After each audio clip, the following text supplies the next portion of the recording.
네, 두 번째 역은 원전인데요. 원전 관련해서는 우리가 좀 이제 고민을 좀 해봐야 될 게 있죠. 한수원이 웨스팅하우스하고 미국에서 이제 소송전에서 일단 이 소송이 기각됐다. 네. 그래서 어떻게 한수원에 손을 들어준 거다 이러면서 이제 관련주가 올랐는데 네. 사실 좀 내용을 좀 다음 단계 생각해야 될 내용들이 좀 있어요, 그죠? 네. 일단은 웨스팅하우스가 이제 한수원에 소송을 좀 걸었죠. 네. 그러니까 자기네 기술을 사용을 해가지고 APR 1400 원전을 만들었고 이것을 좀 수출하지 못하게끔 해달라. 참 이때 작년이죠. 작년에 이런 소식이 나왔을 때 되게 우리 입장에서는 기분이 나빴었던 게 그 웨스팅하우스가 국내에 와가지고 뭐 우리나라가 인수하네 안 하네 뭐 이런 얘기도 했었고 또 같이 협업을 해서 원전 수출하자 네. 이러고 갔는데 바로 뒤통수 치면서 소송을 걸었었거든요. 그래서 그때 폴란드라든지 체코라든지 이런 쪽에 이제 수주를 일단은 못하게끔 독자 수주를 못하게 했고 하더라도 자기들아가 하거나 혹은 자기들이 우위에 점쳐서 좀 우리가 좀 서브하는 정도 역할을 하게끔 해야 된다라고 하면서 소송을 걸었는데 일단은 뭐 미국 그 법원이 각하를 했습니다. 각하를 한 것은 이제 내용을 자세히 보면은 우리나라가 뭐 독자적인 기술로 개발했다. 이게 기술에 대해서 판단하는 것이 아니라 미 연방 규정으로 보면은 뭐 10장 810절에 수출 통제 대상이 아니다. 그러니까 지금 웨스팅하우스가 이 소송을 걸 수 있는 권한이 없다. 그렇죠. 이 소송을 걸려면은 미국 정부가 해야 된다라고 해서 그 자격이 없기 때문에 이제 각하를 한 거거든요.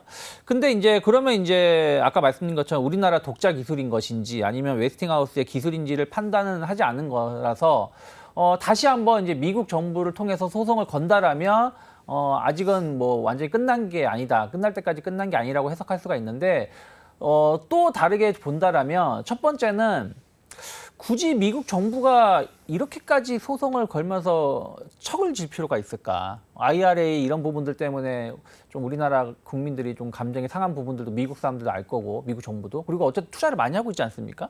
그래서 굳이 적극적으로 나설 만한 이슈가 되지 않을 수도 있다 생각하고 있고요. 근데 또 그거야 이제 우리 생각이고 그쵸. 그렇죠? 네. 거기도 뭐 정치권에서나 이렇게 그쵸. 뭐 로비하거나 압력이 있으면 네. 사실 또 근데 또 다른 것 중에 하나는 웨스팅하우스가 그 소재지는 미국에 있는데 이게 실질적으로 캐나다 기업이라고 해요.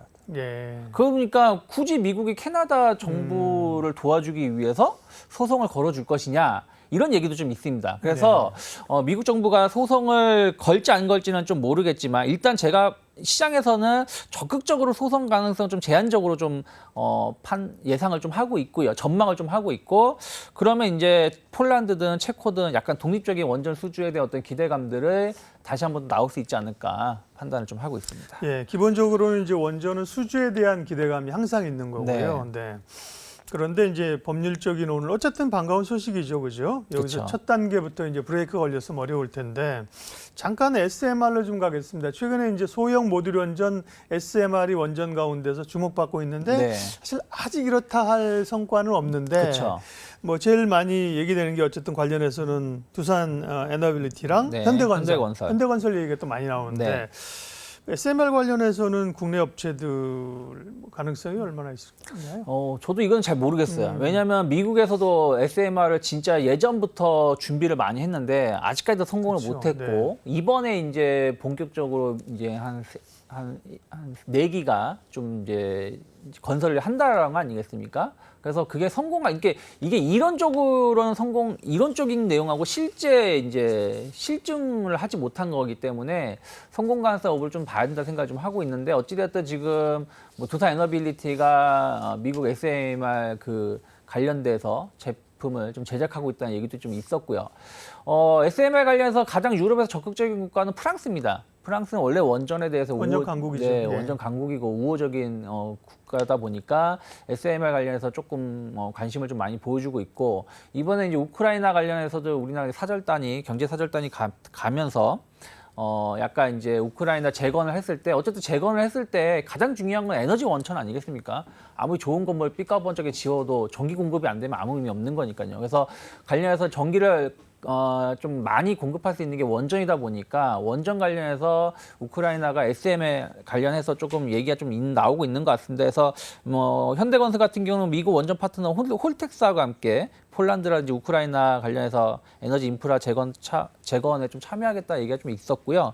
그리고 국내 신한울 3, 4호기 원전 그 사업 관련해서 컨소시엄을 좀 구성하고 있는데 이게 총 한 11조 7천억 정도 된다고 합니다. 그래서 이런 부분들이 조금은 현대건설에 대한 어떤 주가 상승을 기대감을 좀 불러일으키고 있는데 이게 단독으로 입찰하는 게 아니고 여러 기업이 컨소시엄을 하는 거거든요. 그래서 현대건설 그리고 두산에너빌리티, 뭐 포스코, ENC 등이 컨소시엄을 구성했기 때문에 전체적으로 현대건설이 다 가져가는 건 아니고 또 이게 장기적인 사업이다 보니까 일단 주가는 반응을 했지만 그 추세로 그러니까 다른 원조주들과 다르게 그렇죠. 당일 이슈로 좀 미치는 경우가 많이 있습니다. 맞아요. 현대건설이 뭐 원전 관련주로 분류돼서 오르진 않으니까. 그렇죠. 대표적인 정책 관련주 아니겠습니까? 그렇죠. 원전이 그렇죠. 네. 네, 정책 관련해서는 뭐 좀 추진되거나 나올 만한 게 있나요? 일단은 계속해서 한 1년 넘게 해외 수출하려고 했는데 몇몇 얘기는 나오고 있지만 뭐 이렇다 할 성과는 좀 예상보다 적은 것 같고요. 그래서 일단 여전히 뭐 유럽이나 중동 등 신규 원전 수요를 지속적으로 이제 수주를 하려 하고 있고 아까 말씀드린 대로 이제 웨스팅하우스 소송이 좀 일단은 현재로서는 진행되고 있기 때문에 뭐 이집트라든지 체코, 폴란드 이런 쪽에 대해서 어떤 기대감들 충분히 가져갈 수 있지 않을까 생각을 좀 하고 있습니다. 그래서 뭐 이집트 같은 경우는 지금 작년 6월에 계약 체결을 했고 2027년에 이제 1호기 준공을 하려고 하고 있고요. 그리고 뭐 체코는 2024년 계약 체결 예정을 하고 있고요. 폴란드도 지금 준비를 좀 하고 있기 때문에 이런 부분들에 대한 어떤 기대감도 가져갈 수 있고 또 동남아시아 쪽도 원전에 대해 관심이 많기 때문에 네. 이런 부분들에 대한 어떤 정부 정책 투자 나올 수 있고 또 이제 국내 원전을 어떤 재건설하기 때문에 그런 부분들은 이게 참 원전이라는 게 지속성을 띠지 못하지만 한 달에서 한 2달에 한 번씩은 맞아요. 이게 이렇게 나오다 네, 보니까 아예 버릴 수는 없다. 제가 그 말씀하려고 생각하고 했어요. 있습니다. 이게 불사조 같은 테마야. 네. 원전이나 방산 같은 경우는 그죠? 그렇죠. 뭐 관심 없다가 또 이렇게 떠오르고 네. 그만큼 이제 지속력이 파급력이 있다는 거잖아요. 그런 점에서 보면 원전은 물론 오늘 나온 그 소송권은 사실은 또 단기적으로는 연속성이 없을 수도 있어요. 오늘 네, 음봉 단 그렇죠. 것처럼. 네. 그러나 관심권에 두어야 되는 섹터가 네. 많거든요. 관심주는요. 저는 뭐 우진 같은 기업은 핵심 계측기를 국산화하는 데 성공을 했거든요. 네. 그래서 국내 그 4개 주요 원전 부품을 독점으로 공급을 좀 하고 있습니다. 그리고 또 매출처를 다변화하면서 수출도 조금씩 나오고 있어요. 그래서 우진 기업이 중소기업임에도 불구하고 상당히 원전에서는 알짜배기 기업으로 좀 평가를 받고 있고요. 시장에서는. 그리고 이제 또 두산에너빌리티인 것 같아요. 네, 뭐 대표적이죠. SMR 제작을 좀 하고 있고 원전 관련해서는 뭐 이 회사가 항상 좀 대장주 역할을 해줬었고 그것뿐이 아니라 뭐 풍력이라든지 그 해수 담수화 뭐 이런 부분들 본다라면 조금은 체질 변화는 계속 이루어지고 있지 않나 판단하고 있습니다. 네. 오늘 원전하고 앞서 5G하고 두 개 시장에서 가장 핵심 있는 섹터를 여기서 오늘 다뤄봤습니다. 유창희 본부장님 함께했습니다. 고맙습니다. 고맙습니다. 이로운 경제 채널 EBC